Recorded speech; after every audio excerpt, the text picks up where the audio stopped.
Tim doesn't seem to really know what hit him here. You have no right to do shit except whatever you can enforce. Right. Your mechanism is force, and the mechanism against you is force. And so all rights are as force. You're talking about government protections, not rights. No, I'm talking about rights. What is a right? He has not thought this through in this way before, because most people don't go to this level. When you encounter someone who has... The reality is, rights are recognized as things that we can and must do to survive and maximize potential. I think rights are force, and I think that... You think rights are force? Government rights are protections. What do you mean rights are force? Wait a minute, what? But hang on a sec. Right, to me, is an entitlement absent duty. That's a right. Okay, you're entitled to it, but you have no duty. What does that mean? If you have a right to own a gun, do you have a duty to own a gun? But do you have a duty to speak? No, you don't have a duty to speak. If you have a right to vote, do you have a duty to vote? So right, so it would be an entitlement. That's your argument. It's an entitlement, but absent a duty. The line is drawn on two layers by the laws of physics and the legal framework. But you can speak. Yeah, you can. And so until you can't, the question until somebody stops you with force. You only have a right if you can defend it against force. Founding fathers made it clear that we've created this framework, but it's up to you to be able to protect it and keep it. So you're talking about government restrictions are made up by us as a people. Just people can adhere to your rights without any form of government. If you're walking down the street and you speak, and a guy turns around and smacks you in the mouth and breaks your jaw, right? He has now used force against whatever this right you think you have to speak. We do walk around today as though this is all it's just the way it is and nothing can challenge it, but it will be challenged at some point.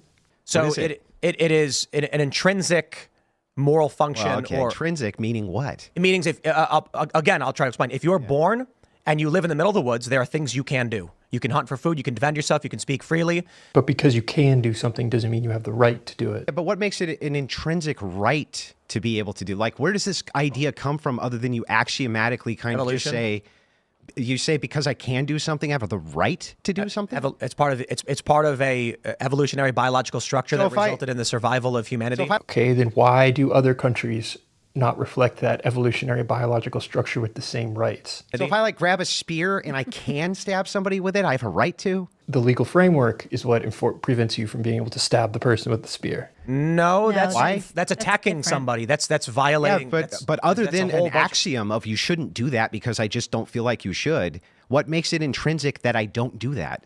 That you don't go and kill another person? Yeah. So the way I view rights would be things that and again, there's a debate over what rights are. Yeah, let's start with that. What are they? I genuinely think Tim has never been challenged on this idea before. No. So there, it's honestly difficult to define, but it is certain moral structures or. I would say axioms. Would you agree with that? Just an axiom. So you have inalienable rights from God according to the Constitution. This is an axiomatic principle. It means this is our philosophical starting point is that we have these. I would put it as things that were required or greatly beneficial to the survival of an individual that we greatly benefit. I agree. We benefit. I just don't know what makes them intrinsic or you're born with them or something like this, other than we just kind of agree to it. So I think the restrictions we kind of agree to. And some people might view some things as rights and other things not as rights. Mm-hmm. I think Tim is using the word rights too loosely, and that's why he's getting trapped.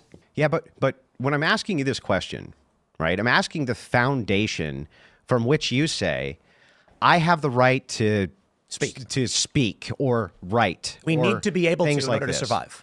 So now everything that you need to do in order to survive, you now have a right to it? You have to eat. You have a right to eat? Yes, 100%.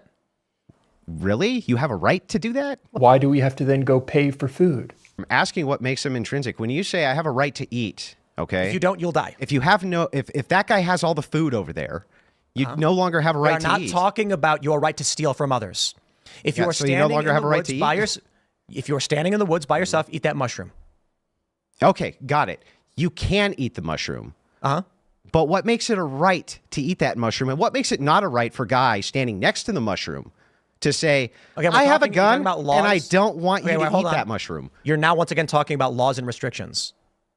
Yeah, okay, but my whole theory is that rights themselves are force. This whole thing sparked off of just the claim that rights are bound by force. And that's all they ever are. It's just your ability to use force to do thing you want to do. I think you're just making you call that a argument right. So there's a distinction between freedoms and rights. If you're making an argument that someone should or should not be allowed to do something is an entirely human social construct. I agree. Right. I'm saying that the reason we have protections of rights is because we've determined certain things are required for the reasonable survival and expansion of humanity. But why? Okay, but this makes no sense, right? So if all right is to you, Tim, is thing X which is necessary for the survival of a man, in this case, blinking and breathing and eating, and why couldn't you extend that to literally everything? You need healthcare to survive. You need guns to survive. You need a house to survive. You need everything to survive. And I think Tim realizes he has cornered himself here, and he hasn't thought this through before. I think we should move on, but I think the challenge is, I don't know if you're unwilling to understand or what. No, it's just the level of analysis is different. He's thinking at this through the lens of epistemology. You have no right to force a doctor to perform surgery on you, but you certainly have a right to ask him for it. Those are just assertions. No, you have the freedom to ask him for it. Like, you just assert these things as though they have a grounding epistemic foundation from which you can make the assertion. Based on where do you make the assertion that you're not allowed to do X other than because Tim Pool's preference is that you don't? Epistemology is where does the thinking come from at the root level? I think that you can say that everyone has these rights, and it's a function of whether or not their government allows the rights to be recognized. That's the contention. When you say, I think everybody has these rights. Yeah, that is my belief. Yeah, it's a belief. Yeah. Based on... They're going to try and counter this by claiming, well, Andrew, you're saying that might makes right. You're saying might makes right, which is it's beyond that. I think you're making a postmodernist argument for why you should be allowed to do things that other people don't want you to do.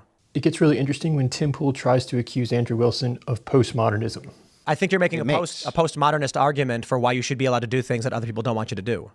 I think I think the opposite is true. I would use a justification of God. Some people jump at the mention of the word God, but you can switch out the word God with fabric of reality, which allows the laws of logic to exist. And I would appeal to something which is unchanging and an unchanging standard for moral justifications for oughts. And you could disagree with that, but you have to anchor it to something. Where does it come from? I think you're doing deconstructivist reasoning to argue why. It's just basic philosophy. It has nothing to do with deconstruction or postmodernism. Basic philosophy, you have to have a justification for a position. This is what happens when you treat thinking as though it is interconnected at the same level as the laws of physics. So you haven't demonstrated why the axiom or the starting point, we start with rights, Andrew. You haven't demonstrated why we do, other than because I observe that if we don't act in this way, you expire. But it's like, okay, but why is that even bad?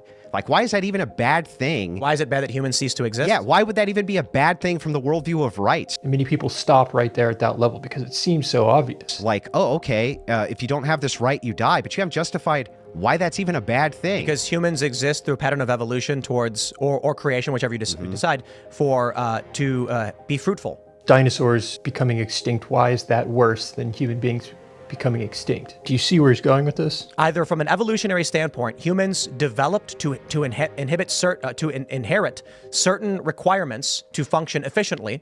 And when these things are curtailed, we see inefficiency and collapse, disease and chaos. This is circular. So you go, okay, we need to bear fruit and multiply. Why? Well, because then we can exist. Why do we need to exist? Because then we can bear fruit and multiply. Okay, but why? Because then we can exist. So now Tim's bringing in religious worldview. Do you justify rights as coming from God? Yes. Okay, great. Well, then we're fine there. This is where he's got him. As we get to the heart of it then, right here, where we come to this agreement, where I reject this, is that I think all the things you just stated are duties. They're duties, they're the opposite of rights. You have a duty. I just think we're having a semantic argument. Well, but semantics are super important so we don't speak past each other. So when I say a duty, it's an obligation to do a thing based on the fact that you're commanded to, in this case by God. A right, I would say, is an entitlement absent duty. So if that's the case, what you're listing out is like God is giving us these duties to do. I'm not sure what rights he's giving you. Because it is critically thinking to the most basic layer of where your thinking comes from.